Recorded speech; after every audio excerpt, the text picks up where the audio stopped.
그림을 한번 보시고 이 그림이 어떤 건지 혹시 알고 계신 분이 있습니까? 여기 나오는 물건이 무엇에 쓰는 물건인지 일반적으로는 거의 저도 예전에 한번 TV에서 나와서 소개하는 것을 어렴풋이 기억이 나면서 이번 말씀 전하면서 막 찾아봤었는데요. 그래서 이렇게 저 사진을 찾았습니다. 현재 국립표준과학연구원에 소장되어 있는 물품이고요. 그리고 저 금색 나는 것 말고 그 옆에 있는 좀 은색으로 되어 있는 게 있는데 이게 굉장히 오래된 겁니다. 100년이 넘은 거고요. 이게 뭐냐 하면 킬로그램 원기라고 하는 겁니다. 원래 이름은 킬로그램 원기. 그래서 우리가 지금 쓰고 있는 1m 혹은 1kg 그러면 1kg가 도대체 어느 정도쯤 되는 거야 라는 표준이 있어야 되겠죠. 그 표준이 바로 저걸 원기라고 합니다.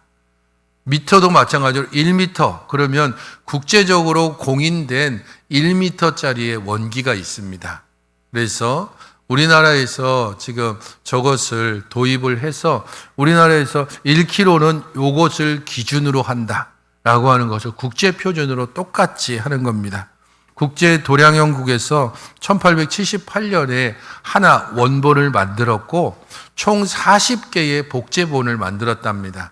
그래서 각 복제본마다 이름을 다 붙였는데 우리가 가지고 있는 이것은 고종 황제 때에 1894년에 도입한 겁니다. 번호는 39번입니다. 그래서 저것을 가지고 도입해서 들어와 가지고 1kg는 요걸 기준으로 한다라고 하는 겁니다. 그러니까 원기라고 하는 것은 훼손되면 안 됩니다. 그렇기 때문에 특별하게 보관합니다. 이중으로 된 유리, 특별히 제작된 유리 안에 보관해야 되고요. 요거는 아주 특별한 경우에만 사용됩니다. 진짜 1kg에 대한 개념이 각자 다 다를 때 그럴 때 저 원기를 딱 꺼내와서 이거야 라고 제시할 수 있는 가장 표준, 국제 표준이 원기라고 하는 겁니다. 근데 사실 저 39번 원기는 지금 국제 표준으로서는 미달입니다. 왜냐하면 원래는 한국은행 금고에 보관하고 있었는데 6.25 전쟁이 일어나면서 급하게 철수를 하면서 금고에 있던 것들을 미처 가져가지 못했어요. 그런 상태에서 북한군이 와서 한국은행을 다 털었겠죠. 근데 은행 금고 안에 뭔가 좀 특별하게 굉장히 귀중하게 보관되어 있긴 한데 저게 뭔지 그냥 쇳덩어리거든요. 그러니까 이게 뭐야 이러면서 쓰레기통에 그냥 버리고 갔어요. 당연히 여기저기 상처가 있습니다. 그렇기 때문에 상처가 있는 원기는 더 이상 원기로서 기준이 되지 못합니다. 그럼에도 불구하고 1980년대까지는 저 39번 원기가 우리나라 1kg의 표준이었어요. 그 이후에 나라가 좀 더 부강해 가면서 그 다음에 100번이 넘는 이후에 계속해서 41번부터 이후에 만들어진 원기를 도입해서 우리나라는 총 3개의 원기를 가지고 있습니다. 1kg가 뭡니까? 그러면 이거야 라고 제시할 수 있는 표준을 가지고 있다는 것. 그것은 어떤 것에도 흔들리지 않는다는 분명한 기준이 있음을 말합니다. 복음도 그렇습니다. 복음은 분명한 복음의 기준이 있습니다. 사람들마다 각자 믿는 바가 다르고 사람들마다 각자 고백하는 것이 다른 것 같지만 복음에는 분명한 기준과 표준이 있습니다. 사도 바울은 오늘 고린도전서 15장 1절부터 11절에서 바로 그것을 이야기하고 싶어 합니다. 이게 복음이야.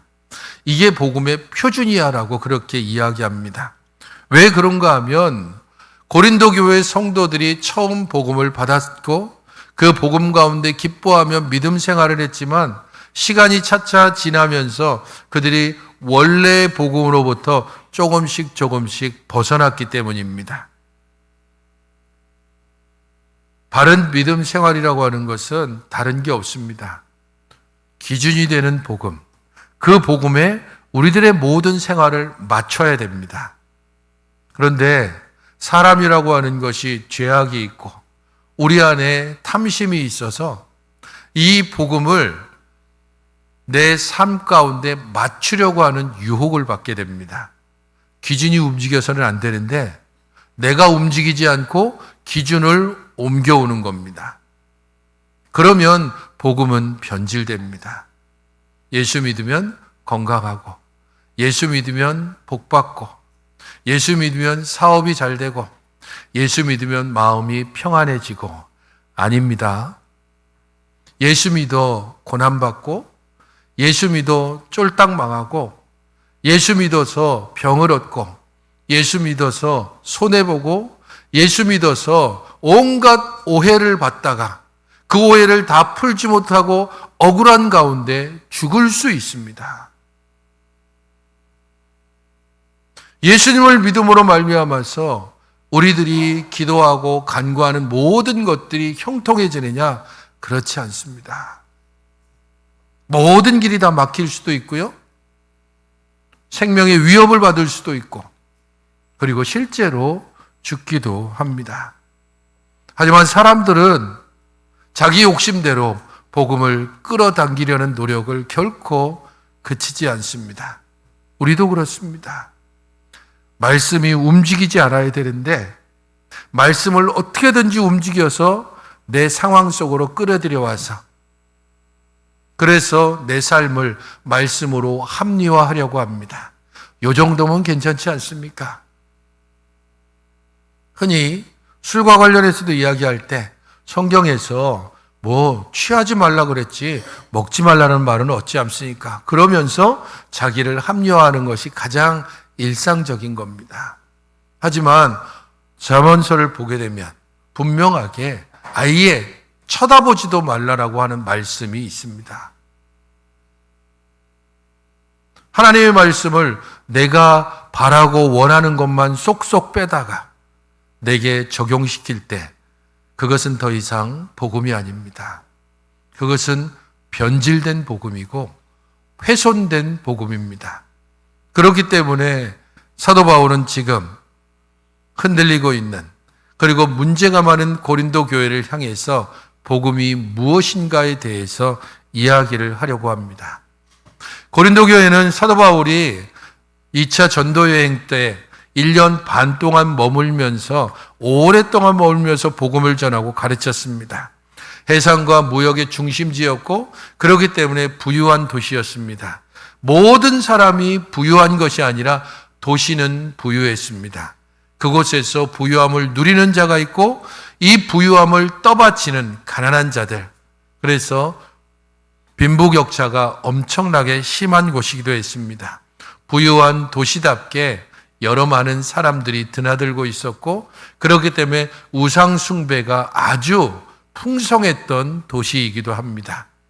로마 제국 내에서 고린도 사람 그러면 어떤 대명사가 됐냐 하면 음탕한 사람이라고 하는 대명사가 됐습니다. 저 사람은 고린도 사람 같아, 그렇게 얘기하면 저 사람은 뭔가 좀 음탕해, 그런 식으로 관용구로 표현되고 있었습니다. 그런 도시에 세워져 있는 고린도 교회, 이 교회가 사도 바울로부터 복음을 전해 듣고 1년 반 동안 가르침을 받고 복음 가운데 굳건히 섰지만 시간이 흘렀습니다. 대략 10여 년의 시간이 흐른 후에 사도 바울로부터 들려온 소식은 충격적이었습니다. 교회는 이리저리 나누어지기 시작했습니다. 나는 예수파, 나는 바울파, 나는 베드로파, 그런 식으로 교회가 나눠지기 시작했습니다. 시기와 다툼이 끊이지 않습니다. 자랑과 교만 때문에 시끌시끌한 교회가 되었습니다. 친족 간에 음행을 함으로써 교회가 세상 사람들로부터 손가락질을 받는 그런 상태에 이르렀습니다. 자기 유익 때문에 세상 법정에 고소하는 일, 성도가 성도를 서로 고소하는 일들이 아주 빈번하게 일어나고 있었습니다. 가진 자들의 기득권과 횡포가 교회 안에서 여전히 일어났고 심지어 그것은 주의 성찬 가운데서도 가진 자와 가지지 않은 자들이 주의 성찬 가운데서도 서로를 어지럽히고, 그래서 이 성찬 가운데서도 온전히 하나 되지 못하는 일이 일어났습니다. 무분별하게 은사를 남용해서 내가 제일이야, 이게 최고야 라고 하면서 서로 시끄럽게 하는 일이 고린도 교회를 가득 채우고 있었습니다.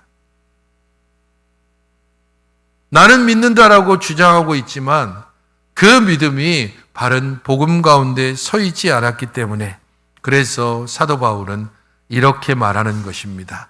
1절, 2절을 같이 한번 읽어보시기 바랍니다. 시작.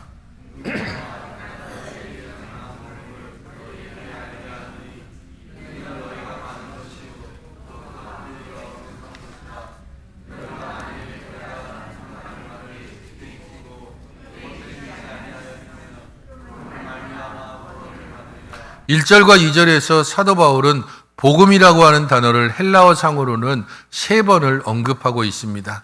1절에 2번 나오고 2절에 1번 나옵니다. 우리가 가지고 있는 개역 개정판에서는 복음이라는 단어가 한 번만 나오지만 내가 전한 것, 이것이 원문에서는 복음이라고 하는 단어를 사용하고 있습니다. 그래서 사도 바울은 여기에서 이렇게 말하고 있는 겁니다. 내가 너희에게 전한 복음을 너희들에게 다시 알게 하기를 나는 간절히 원한다. 그리고 두 번째 복음을 언급할 때에는 내가 전한 복음을 너희들이 받았고 그 가운데 서 있었다. 그리고 세 번째 복음을 언급할 때에 2절에서는 내가 전한 복음을 굳게 지키고 헛되이 믿지 않으면 구원을 얻을 것이다 라고 말하고 있습니다. 복음을 3번 이야기하면서 그는 말합니다. 처음 복음을 좀 알았으면 좋겠다. 너희들이 예전에는 그 복음 가운데 서 있었다. 이 복음 가운데 굳건히 서만 있다면 구원을 받을 것이다.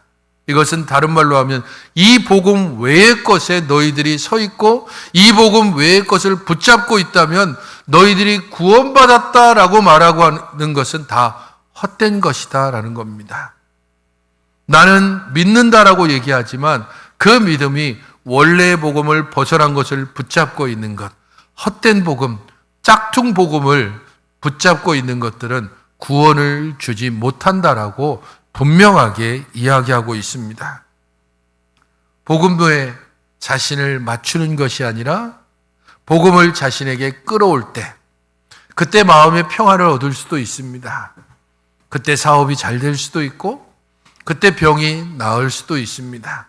계획한 모든 일이 형통하게 술술 풀어줄 수 있습니다. 그러나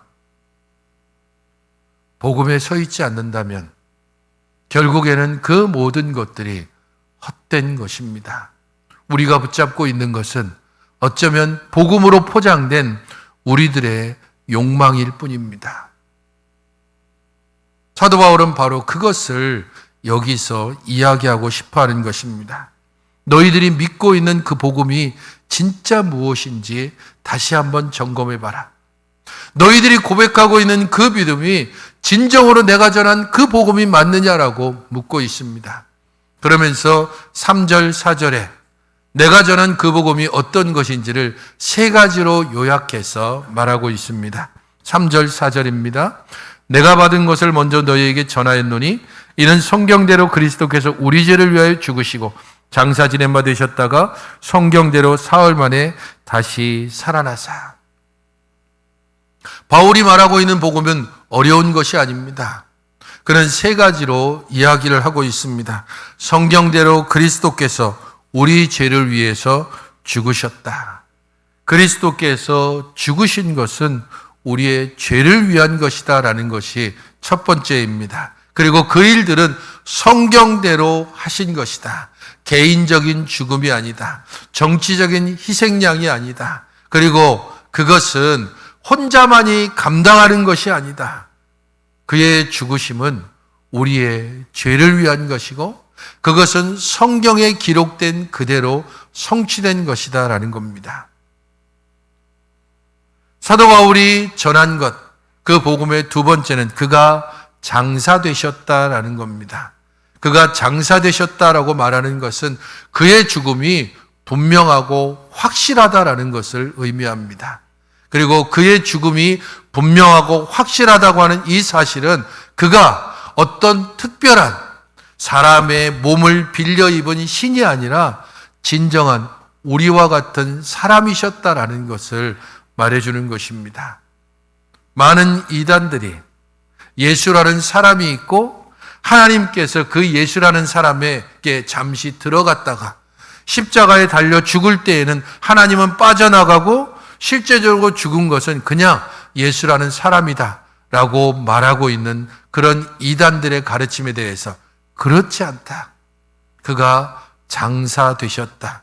그는 참 사람으로서 죽으셨고 장사되심으로 말미암아서 우리에게 참된 소망으로 연결되어지는 세 번째, 성경대로 사흘 만에 다시 살아나셨다와 연결이 되어지는 것입니다. 사도 바울이 전한 복음, 그래서 고린도 교회 성도들이 굳건히 서기를 다시 한번 알기를 원하는 복음, 그 복음은 세 가지입니다. 성경대로 우리 죄를 위해서 죽으셨다. 장사되셨다. 사흘 만에 다시 살아나셨다입니다. 첫 번째로도 성경대로였고 세 번째 말할 때로도 성경대로입니다. 그것은 우연히 일어난 일이 아니고 갑작스레 된 것이 아닙니다. 성경에 기록되어 있고 이 성경이 때가 이름에 성취된 것입니다. 하나님께서 영원 전부터 작정하신 우리의 구원을 위한 그 계획이 때가 이름에 성경에 기록된 대로 예수 그리스도를 통해 성취된 것, 그것이 바로 사도 바울이 전한 복음입니다. 그것은 부활의 복음입니다. 예수님께서도 부활하신 이후에 두려워 떨고 있는 제자들에게 나타나셔서 평안을 전하셨고 다시 그들에게 나타나셨을 때에 여전히 의심하고 있는 제자들을 향해서 나를 봐라, 부활한 나의 몸을 직접 만져봐라 라고까지 이야기하시고 그리고 구운 생선을 나에게 달라라고 얘기하시면서 생선을 먹으신 후에 이렇게 말씀하셨습니다. 누가복음 24장 44절부터 46절입니다. 또 이르시되 내가 너희와 함께 있을 때에 너희에게 말한 바 곧 모세의 율법과 선지자의 글과 시편에 나를 가리켜 기록된 모든 것이 이루어져야 하리라 한 말이 이것이라 하시고 또 이르시되 이같이 그리스도가 고난을 받고 제3일에 죽은 자 가운데서 살아날 것과 예수님께서 친히 부활하신 후에 말씀하신 것입니다. 모세의 율법, 선지자의 글, 시편, 이것은 구약성경 전체를 가리킵니다. 구약성경 전체가 나를 가리켜 기록한 것이다. 그 기록한 내용이 무엇인가? 내가 고난을 받고 죽임을 당하고 사흘 만에 다시 살아날 것, 그것을 성경에 기록하고 있고 나는 그것을 분명히 이루었다라고 말씀하고 있습니다. 바울이 전한 이 부활의 복음을 고린도 교회가 받았습니다. 제자들을 통해서 우리들도 듣고 받았습니다. 이 장로님 기도하시는 중에 4월 5일 어저께가 언더우드와 아펜젤러가 부활절 아침에 인천항, 그때는 제물포항이죠. 그것을 통해서 첫 발을 디뎠던 때입니다. 140년 전 선교사, 공식적인 선교사를 통해서 이 땅에 복음이 전해졌습니다. 그때에도 부활의 복음이었고 지금도 여전히 부활의 복음입니다. 이 부활의 복음의 가장 핵심을 말하라고 하면 세 가지밖에 없습니다. 성경대로 우리 죄를 위해서 죽으셨습니다. 장사되셨습니다. 성경대로 사흘 만에 다시 살아나셨습니다.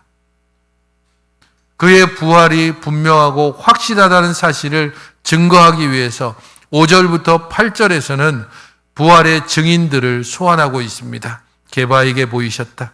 12제자에게 보이셨다. 500의 형제에게 보이셨다. 야고보에게 보이셨고 모든 사도에게 보이셨고 마지막으로 만삭돼서 난 것 같지 않은 나에게도 보이셨다라고 말씀하고 있습니다. 부활하신 예수님께서 베드로부터 나 바울까지 보이심으로 이 부활의 복음이 분명하고 확실하다고 하는 사실을 우리에게 알게 하셨다는 겁니다. 특별히 5절부터 8절에서 주목해 봐야 되는 것은 사도 바울이 변하지 않는 복음에 대해서 이야기하면서 상황에 따라서 조금 변경하고 있는 것을 알 수 있습니다. 왜냐하면 게바에게 보이셨다라고 먼저 말하고 있기 때문입니다. 그런데 우리가 성경을 보신 분이라면 부활하신 주님을 첫 번째 만난 사람이 누굽니까? 베드로입니까? 여기 나오는 게바가 첫 번째 부활의 목격자입니까? 첫 번째 목격자는 누구죠? 마리아입니다. 왜 마리아라고 하지 않고 게바라고 그렇게 이야기하고 있는가? 그것은 그 당시 사회 가운데서 목격자의 증언, 이 증언자가 여자면 증언자가 10명이어도 증언으로 인정되지 않습니다. 그런 문화적인 상황을 잘 알고 있기 때문에 남자, 그리고 모든 사람들의 이름 가운데 익히 알고 있는 유명한 사람, 그 사람을 첫 번째 부활의 목격자로 제시하고 있는 겁니다. 복음은 변하지 않지만 복음을 적용시키는 데 있어서는 사회와 문화에 따라서 조금씩 다르게 적용시킬 수 있는 것입니다. 그래서 동일한 부활의 목격자이지만 가장 이 부활의 목격자로 인정받을 수 있는 사람을 첫 번째로 제시하고 있습니다. 두 번째 주목해 볼 이 부활의 목격자 중에서 중요한 사람은 야고보입니다. 여기 야고보는 예수님의 제자 야고보가 아닙니다. 이 야고보는 예수님의 동생 야고보입니다. 어릴 때부터 예수님과 함께 자란, 함께 다투기도 했을 것이고 함께 꿈꾸기도 했을 것이고 함께 눕기도 했던, 그래서 혈육의 동생이었던 야고보, 그 야고보도 부활하신 예수님을 만난 이후에 제자가 되었고, 이 야고보는 우리가 가지고 있는 성경, 신약 성경 중에 야고보서를 지은 사람입니다. 초대교회에서는 낙타 무릎이라고 불렸던 사람입니다. 얼마나 기도했던지 그 기도의 무릎이 낙타 무릎같이 그렇게 딱딱해졌다고 해서 기도의 사람, 낙타 무릎, 야고보, 예루살렘의 위대한 지도자였습니다. 혈육의 형, 그 예수님이 부활하신 후에 그가 그리스도를 구주로 고백하고 그 부활의 복음에 그의 삶을 바쳤습니다. 그리고 마지막으로 나 같은 사람이라고 이야기합니다. 만삭되어 나지 못한 자 같은 나에게도 보이셨다. 다른 증인과 다른, 그러나 분명하게 예수님께서 나에게 말씀하시고 나에게 보이셨고, 그래서 나는 이 부활의 복음의 증인이 되었다라고 말합니다. 9절과 10절은 이 부활의 복음의 증인으로서 나는 어떻게 이 일을 감당했는지에 대해서 이야기합니다. 먼저 9절을 보게 되면 그가 이 부활의 복음을 증거하는 데 있어서 아무런 자격이 없다는 사실에 대해서 이야기합니다. 나는 사도 중에 가장 작은 자고 하나님의 교회를 박해한 자다라고 말합니다. 나는 부활의 복음을 거부했을 뿐 아니라 부활의 복음을 전하는 사람들을 핍박하고 죽이려고 했던 사람이다. 그래서 나는 사도라고 칭함을 받을 수 없는 자다라고 말합니다. 하지만 그럼에도 불구하고 내가 이 부활의 복음을 전할 수 있었던 것은 10절에 말하는 것처럼 나는 은혜를 받았다라는 겁니다. 나의 하던 것은 하나님의 은혜로 된 것이다. 내가 이렇게 부활의 복음을 증거할 수 있는 것, 아무 자격이 없는 사람이지만 부활의 복음의 증인이 될 수 있었던 것은 하나님께서 은혜로 주신 것이다. 그리고 10절을 특별히 주목해 보십시오. 내게 주신 그의 은혜가 헛되지 아니하여 내가 모든 사도보다 더 많이 수고했다라고 말하고 있습니다. 바울은 고린도 교회에 대해서 2절에 뭐라고 얘기했냐면 너희가 만일 내가 전한 그 말을 굳게 지키고 헛되이 믿지 아니하였으면 이라고 얘기했습니다. 내가 전한 복음을 굳건히 붙잡고 헛되이 믿지 않았으면 구원을 받을 것이다. 나는 비록 자격 없는 자이지만 하나님의 은혜를 받았고 그렇기 때문에 이 은혜가 헛되지 않게 하기 위해서 내가 수많은 수고를 했다라고 말합니다. 복음을 온전히 지키기 위해서, 바른 복음에 서기 위해서, 부활의 복음을 온전히 붙잡기 위해서 우리 안에 해야 될 수고가 있습니다. 사도 바울은 그 수고를 강을 건너는 위험, 강도의 위험, 동족의 위험, 40에 하나 감한 매를 3번 맞고 목숨의 수많은 위협을 당하는 그런 수고에 대해서 언급하고 있습니다. 나는 이 복음을 끝까지 지키기 위해서 이 많은 수고를 했다. 너희들은 이 복음을 지키기 위해서 어떤 수고를 하는가? 너무 쉽게 복음이 요구하는 것이 너무 어려우니까, 그 복음이 요구하는 대로 살기 힘드니까 복음을 내 쪽으로 끌어오려고 하는 그런 유혹을 받지 않습니까? 복음을 변질시켜서라도 내가 바뀌기 싫어서, 나는 여전히 이 자리를 지키고 싶어서, 나는 성공하고 싶고 잘 되고 싶고 형통하고 싶고 평안하고 싶고, 나는 고난받기 싫고 나는 실패하기 싫고 나는 손해받기 싫어서 어떤 수고도 하려고 하지 않을 때, 그때 우리의 믿음은 헛되게 됩니다. 그때 하나님의 은혜는 그야말로 우리 안에서 아무런 능력을 발휘하지 않습니다. 바울이 뭐라고 얘기합니까? 그 수고조차도 내가 한 것이 아니고 오직 나와 함께 하신 하나님의 은혜다라고 다시 고백하고 있습니다. 우리가 행하는 이 모든 수고도 하나님께서 은혜를 부어주실 때 가능합니다. 부활의 복음에 붙잡혀 주 앞에 순종하고 주의 말씀과 명령에 온전히 따르는 일들이 쉽지 않습니다. 우리 안에 있는 죄의 욕망을 누르는 일들, 우리 안에 있는 세상의 물결에 함께 편승해서 가고 싶은 그러한 우리들의 욕심을 억누르는 일들은 하나님의 은혜로만 가능합니다. 물살을 거슬러 가는 것들, 그래서 주께서 말씀하시는 그것들을 온전히 따르는 일들, 속옷을 가지고자 하는 자에게 겉옷을 내어줄 수 있는 일들이 가능하겠습니까? 오른편 뺨을 치는 자에게 왼뺨을 돌려대는 게 우리들의 본성으로 가능한 일이겠습니까? 그냥 길을 가는데 갑자기 붙잡아서 오리를 가자라고 하는 그 사람에게 예, 10리라도 가겠습니다 라고 말하는 일들이 우리들의 심성으로 과연 가능한 일입니까?